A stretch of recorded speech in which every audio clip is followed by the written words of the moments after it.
আসসালামু আলাইকুম প্রিয় ষষ্ঠ শ্রেণীর শিক্ষার্থীরা। আজকের এই ভিডিওতে আমি তোমাদেরকে তোমাদের সরল সমীকরণ পঞ্চম অধ্যায়ের 34 নম্বর অঙ্কটির সলিউশন করে দেব। চলো দেরি না করে সৃজনশীলটি তাড়াতাড়ি শুরু করে দেওয়া যাক। দেখো এখানে কি বলা রয়েছে, একটি আয়তাকার ফুল বাগানের, তো আয়তাকার ক্ষেত্রফল সমান কিন্তু আমরা জানি দৈর্ঘ্য গুণ প্রস্থ, আবার পরিসীমার সূত্রও কিন্তু আমরা জানি, সেটা হচ্ছে কি 2 ইন্টু দৈর্ঘ্য যোগ প্রস্থ। এই দুইটা সূত্র যদি আমরা জানি তাহলে এই অঙ্কটা আমরা একেবারে সুন্দরভাবে সলভ করতে পারবো। তো দেখো এখানে কি বলা রয়েছে, একটি আয়তাকার ফুল বাগানের, এতটুকু আমাদের না পড়লে হবে, প্রস্থ অপেক্ষা, দেখো এখানে কিন্তু প্রস্থটি বলে দেওয়া নেই, সুতরাং এখানে আমি একটা হোয়াট চিহ্ন দিয়ে দিচ্ছি, প্রশ্নবোধক চিহ্ন দিয়ে দিচ্ছি। তো প্রস্থ অপেক্ষা দৈর্ঘ্য 2 মিটার বেশি। তো এইখানে যদি আমরা প্রস্থটা জানি তাহলে কিন্তু খুব সহজে আমরা দৈর্ঘ্যটা বের করতে পারবো, কেননা যদি প্রস্থ যত পাই এর সাথে 2 যোগ করে দেই, যেহেতু 2 মিটার বেশি বলা রয়েছে, তাহলে কিন্তু আমরা দৈর্ঘ্যটি পেয়ে যাব। তো ক নম্বর প্রশ্নে দেখো কি বলা রয়েছে, বাগানটির প্রস্থ x মিটার হলে, তো এইখানে যেহেতু বলে দিছে, সুতরাং ক নম্বর অঙ্কটা আমরা খুব সহজেই করতে পারবো। যেহেতু আমার এই ছোটো হোয়াইট বোর্ডে একেবারে জায়গা কম, আমি একটু একটু করে পাস করে দিচ্ছি আর কি, যাতে করে তোমরা আমার হেল্প হয় আর কি। তো এইখানে যেহেতু প্রস্থ বলে দিছে যে কি প্রস্থ ইজুক্যাল, তুমি লিখতে পারো, দেওয়া আছে প্রস্থ ইজুক্যাল কি x মিটার বলতে পারো।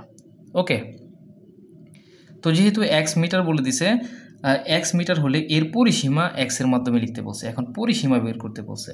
তো দেখো এখানে কিন্তু হিন্ট দেওয়া আছে। ওকে, হিন্টে কি দেওয়া আছে যে প্রস্থ অপেক্ষা দৈর্ঘ্য 2 মিটার বেশি। তো সুতরাং আমরা কি বলতে পারি, দৈর্ঘ্যটা কি বলতে পারি বলো, দৈর্ঘ্য ইজিক্যাল আমরা বলতে পারি এক্স, যেহেতু 2 মিটার বেশি এই জন্য +2 মিটার দিয়ে দিতে পারি। ঠিক আছে, তো দৈর্ঘ্য আর প্রস্থ যদি আমরা পেয়ে যাই তাহলে কিন্তু খুব ইজিলি আমরা পরিসীমাও বের করতে পারি, কেননা আমরা পরিসীমা সমান কি জানি যে কি 2 ইন্টু দৈর্ঘ্য যোগ প্রস্থ, এটা কিন্তু তোমরা সবাই জানো। তারপরে আমি এখানে তোমাদের সূত্রটা লিখে দিচ্ছি, ঠিক আছে। তো সূত্রটা কি হবে, দৈর্ঘ্য যোগ প্রস্থ। তো একটা জিনিস তোমাদের এখানে বুঝাবো, এইখানে 2 ইন্টু দেয় কি জন্যে, ওকে, 2 ইন্টু দৈর্ঘ্য যোগ প্রস্থ। তো এইখানে যদি দেখো, এইখানে যদি আমরা কি 2 দিয়ে দিই, আর দৈর্ঘ্য কত পেয়েছি আমরা, দৈর্ঘ্য পেয়েছি কত x + 2। ওকে, এই যে এখানে কিন্তু এই দৈর্ঘ্যটা আমরা এখানে লিখে ফেলছি। তো x + 2 লিখলাম, তারপরে আমরা প্রস্থ কত পাচ্ছি, প্রস্থটা কিন্তু শুধু x। ওকে, আর পরিসীমাও কিন্তু একটা বাহুর মতো, ঠিক আছে, দৈর্ঘ্য আর প্রস্থের মতো অনেকটা, সুতরাং এইখানে আমাদের কি হবে, মিটার হবে। ওকে, তো আমি কি বলতে পারি দেখো, তো এই তীর চিহ্নটা মুছে দিচ্ছি। তো 2 আমি লিখতে পারি, আর এইখানে দেখো 2 আছে আর x দুইটা আছে, তো আমি কি বলতে পারি 2x + 2। ওকে, এত মিটার। তুমি চাইলে এই 2 গুণ করতে পারো, 2x এর সাথে যদি তুমি 2 গুণ করো তাহলে কত হবে, 2 × 4, আর যেহেতু চলক নেই সুতরাং x এর মতো থাকবে। তো এখানে প্লাস আছে, এখানে প্লাস আছে, প্লাসে প্লাসে প্লাস হবে, 2 × কত হবে 4, 4x + 4 মিটার তুমি কিন্তু লিখতে পারো। ঠিক আছে, এইটা কিন্তু তুমি দেখতে পারো নাই, সুতরাং আমি একটু তোমাদেরকে আগাই দিচ্ছি, আমি একটু বুঝিয়ে দেবো এটা। দেখো প্রস্থ x মিটার আমি পেয়েছি, আর দৈর্ঘ্য যেহেতু বলে দেওয়া আছে আমার প্রস্থ থেকে 2 মিটার বেশি হবে, এই জন্য x এর সাথে 2 যোগ করেছি। এখন পরিসীমার সমান আমরা জানি কি 2 ইন্টু দৈর্ঘ্য যোগ প্রস্থ, ঠিক আছে। তো দেখো এখানে 2, এই 2টা কিন্তু এখানে দিয়ে দিলাম ইন্টুর যেটা, আর দৈর্ঘ্য পেয়েছি আমরা কত x + 2, এই যে x + 2 আমরা দিয়ে দিলাম। ওকে, আর যেহেতু এখানে প্লাস ছিল এই জন্য এই প্লাসটাও দিয়ে দিলাম, আর এখানে প্রস্থ x মিটার ছিল, এই যে x মিটার দিয়ে দিলাম। ওকে, তো 2 ইন্টু দিয়ে দিলাম, আর এইখানে দেখো 2 আছে, 2 দিয়ে দিলাম, সরি 2 আছে, এই যে 2 এইখানে দিয়ে দিলাম, আর x যেহেতু দুইটা ছিল, দুইটা x এ কত হয় 2x হয়ে যায়। তো 2 ইন্টু 2x + 2 এতটুকু যদি তুমি দাও তাহলেও হবে, কিন্তু আমি একটা লাইন বাড়াই লিখলাম যাতে তোমাদের বুঝতে সুবিধা হয়। দেখো এইখানে 2 আর 2, 2 দুগুণে কত হয় 4। ওকে, আর x যেহেতু আছে চলক আলাদা রাখবা। তো একটা জিনিস আর একটা জিনিস মাথায় রাখতে হবে, যদি এইখানে এরকম ইন্টু থাকে তাহলে এইটা দ্বারা এটাকেও গুণ করা বোঝাবে, এরপরেরটাকেও কিন্তু গুণ করা বোঝাবে। তো আমি কি বলতে পারি 2 × 4 আর x 4x, আর এখানে প্লাস ছিল এখানে কিন্তু প্লাস আছে, প্লাসে প্লাসে প্লাস হবে, আর 2 আর 2 গুণ করলে কত হয় 2 × 4। তো আমি কি বলতে পারি 4x + 4 মিটার হচ্ছে কি আমার পরিসীমা, এটা x এর মাধ্যমে দেখাতে বলা হয়েছে, এটাই কিন্তু হবে কি তোমাদের আনসার। আশা করি এটা তোমরা বুঝতে পেরেছ। এখন চলো তাড়াতাড়ি করে আমরা খ নাম্বারে চলে যাই। ওকে, আমি ক নাম্বারটা একটু মুছে নিচ্ছি, এখানে 4x + 4 এটা একটু শুধু আমরা মাথায় রাখলেই হবে আশা করি। খ নাম্বারে আমি খ নাম্বারটা তোমাদের একটু বলে দিচ্ছি। দেখো খ নাম্বারে কী বলা রয়েছে, খ নাম্বারে বলা রয়েছে বাগানটির পরিসীমা 36 মিটার হলে এর প্রস্থ কত। একেবারে ইজি একটা অঙ্ক আশা করি। দেখো বাগানটির পরিসীমা আমরা কিন্তু ক হতে একটা জিনিস পেয়েছি, ক হতে কী পেয়েছি বলো, ক হতে পাই, এটা একটু লিখে নিই সুন্দর করার জন্য। আমার ভিডিওটি একটু মুভ করছে, যার জন্য আমি খুবই দুঃখিত। তো দেখো আমরা কি পেয়েছি কি 4x + 4, ঠিক আছে। এইটা কিন্তু আমরা পেয়েছি কি আমাদের পরিসীমা, ঠিক আছে। তো আমি এইটা সমান, যেহেতু বলছে পরিসীমা কত বলে দিছে 36 মিটার, তাহলে আমি এটা কি 36 লিখতে পারি।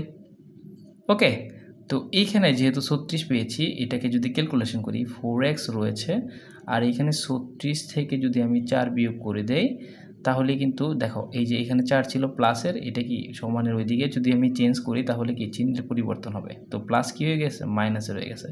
তো এখানে কি হবে 4x = 36 - 4 = 32। ওকে, তো এর পরবর্তীতে আমি একটু এই পাশে করে দিচ্ছি।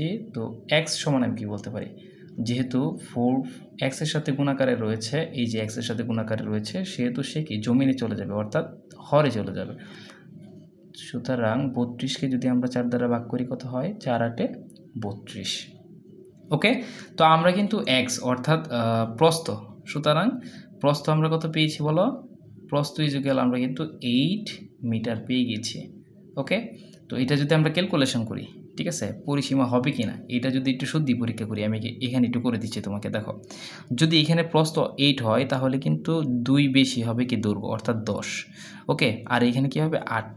দেখো 10 আর 8টা কী হবে, আমার প্রস্থ, ঠিক আছে। 10 আর 8 কত হবে, 18। আর যেহেতু 2 ইন্টু ছিল, এই যে পরিসীমার সূত্রটা 2 ইন্টু দৈর্ঘ্য যোগ প্রস্থ, দেখো দৈর্ঘ্য আর যোগ প্রস্থ কত করলে কত হয়, 18 হয়। ওকে, আর যেহেতু 2 ইন্টু ছিল, তো 18 দুগুণে কত হয়, 36। দেখো এখানে কিন্তু পরিসীমা 36 বলে দিয়েছিল, সুতরাং আমরা কি শুদ্ধি পরীক্ষাটা আমাদের সঠিক হয়েছে। এইটা তোমাদের বোঝানোর জন্য বলা, আর এইটা হচ্ছে তোমাদের এই খ নাম্বারের সলিউশন। ওকে, তো এরপর পরবর্তীতে আমরা চলে যাব, পরের অঙ্কে চলে যাব। তোমরা একটু সাথেই থাকো, শুধু একটু মনে রেখো আসলে কি করতেছি না করতেছি। আর যেহেতু তোমার যে নাম্বার দরকার হবে, এই নাম্বারে তুমি পজ করে তুমি চাইলে কিন্তু স্ক্রিনশট দিয়ে নিয়ে নিতে পারো। ওকে, এখন আমরা ঘতে চলে যাই, যেটা এখানে একটু ক্রিটিক্যাল একটা অঙ্ক। দেখো এখানে একটু মুছে দিয়েছি, তারপরে বুঝবে আশা করি। বাগানটির পরিষ্কার করতে মোট 320 টাকা খরচ হয়, ঠিক আছে। এই বাগানটা, যে বাগানটার কথা বলা রয়েছে, এই বাগানটা পরিষ্কার করতে 320 টাকা খরচ হলে প্রতি বর্গ মিটার পরিষ্কার করতে কত টাকা খরচ হয়, ঠিক আছে। তো প্রতি বর্গ মিটার যেহেতু বলে রয়েছে, তাহলে অবশ্যই আমার এখানে কী করতে হবে, ক্ষেত্রফল বের করতে হবে, ঠিক আছে। ক্ষেত্রফল মানেই তো বর্গ মিটার হবে, ঠিক আছে। তো কি বলতে পারি, খ হতে পাই আমরা লিখব প্রস্থ ইকুয়াল, ওকে, প্রস্থ x = কত পেয়েছি আমরা, 8 মিটার পেয়েছি। ওকে, তাহলে আমাদের দৈর্ঘ্য কত হবে বলো, দৈর্ঘ্য কত হবে, x + 2 = কত হবে, 8 + 2 = 10 মিটার। তো যেহেতু আমরা এইখানে দৈর্ঘ্য পেয়েছি, প্রস্থ পেয়েছি, সুতরাং আমরা ক্ষেত্রফল বের করতে পারি। ক্ষেত্রফলটা কী হবে বলো, ক্ষেত্রফল = 10 দৈর্ঘ্য গুণ প্রস্থ। ওকে, তাহলে কত হবে, 8 10 কত হয়, 80 বর্গ মিটার, ঠিক আছে। ক্ষেত্রফল কিন্তু বর্গ মিটারে চলে যাবে, এই জিনিসটা কিন্তু মাথায় রাখতে হবে। তো দেখো আমরা মোট জমিটা, অর্থাৎ মোট বাগানটি পেয়েছি কত, 80 বর্গ মিটার। ওকে, তো যেহেতু 80 বর্গ মিটার পেয়েছি, সেহেতু এই 80 বর্গ মিটার অর্থাৎ প্রতি বর্গ মিটার পরিষ্কার করতে কত টাকা খরচ হবে, এটা বের করতে হবে। তো আমি কি বলতে পারি, কত খরচ হবে, খরচটা পরে দিতে হবে। তাহলে আমি কি বলতে পারি, 80 বর্গ মিটার, এখানে যেহেতু জায়গা নিবে না, আমি একটু মুছে দিব, তোমরা জাস্ট একটু বুঝে নাও আবারও। খ হতে আমরা পেয়েছি x = 8 মিটার, এবং দৈর্ঘ্য পেয়েছি কত, x + 2 যেহেতু, তাহলে কত হবে, 8 + 2 = 10 মিটার। ওকে, তখন আমাদের যেহেতু এখানে বলা রয়েছে বর্গ মিটার, সুতরাং আমরা কি এর ক্ষেত্রফলটা বের করলাম। ক্ষেত্রফলটা কীভাবে বের করলাম, ক্ষেত্রফল = আমরা জানি কি দৈর্ঘ্য গুণ প্রস্থ। এখানে দৈর্ঘ্য হচ্ছে 10, আর এখানে ইন্টু দিয়ে দিলাম আমরা 8, 8টা হচ্ছে প্রস্থ। সুতরাং যেহেতু আমরা জানি ক্ষেত্রফল বর্গ মিটারে কনভার্ট হবে, এখানে আমরা বর্গ মিটার দিয়ে দিলাম। ওকে, তো 8-এর সাথে 10 গুণ করলে কত হয়, 80 হয়। ওকে, 80 বর্গ মিটার হচ্ছে কি আমার ফুল বাগানটার ক্ষেত্রফল। ওকে, তো আমি যে লাইনটা শেষে লিখতে হবে সেটা তোমাদের একটু বুঝাই দিচ্ছি। সেটা হচ্ছে যা চাবে তা কিন্তু সবার শেষে যাবে। যেহেতু এখানে খরচের কথা বলা হয়েছে, কত খরচ হবে এইটা আমরা শেষে দিব। তো যেহেতু আমরা ফুল এটা পেয়েছি 80 বর্গ মিটার। ওকে, তো আমি এরকম লিখব, 80 বর্গ মিটার পরিষ্কার করতে, যেহেতু ফুল বাগানটা পরিষ্কার করতে বলা হয়েছে, পরিষ্কার করতে খরচ হয়, কত টাকা খরচ হয় বলে দিয়ে দিছে 320 টাকা। এই যে 320 টাকা দিয়ে দিলাম। ওকে, সুতরাং 1 বর্গমিটার, যেহেতু প্রতি বর্গমিটার চেয়েছে, 1 বর্গমিটার পরিষ্কার করতে খরচ হবে কত? কম। তাহলে কম হলে আমরা কি জানি? সবসময় ভাগ হবে। সবসময় একটা জিনিস মনে রাখবা, ঐকিক নিয়মে কম হলে সবসময় ভাগ হয়, বেশি হলে কি গুণ হয়। তো 320কে আমি 80 দ্বারা ভাগ করব। তাহলে আমি কি বলতে পারি যে 0 0 যদি কেটে দেই তাহলে কি 8 দিয়ে যদি কাটি 4 8 কত হয়? 32। ওকে, তো কত বলতে পারি? যে 4 টাকা। এইটাই কিন্তু তোমার আনসার হবে। ঠিক আছে, যেহেতু আমার হোয়াইট বোর্ডটা খুব বড় না, তোমাকে আলাদা আলাদা ভেঙে ভেঙে কিন্তু তোমাকে অঙ্কগুলো বোঝাতে হয়েছে আমাকে। আশা করি আমার এই সৃজনশীল অঙ্কটি তোমরা বুঝতে পেরেছ। এই ছিল আজকের ভিডিওতে। দেখা হবে তোমাদের সাথে পরবর্তী কোনো ভিডিওতে। যদি আমার ভিডিও ভালো লাগে তাহলে অবশ্যই চ্যানেলটি সাবস্ক্রাইব করার অনুরোধ রইল।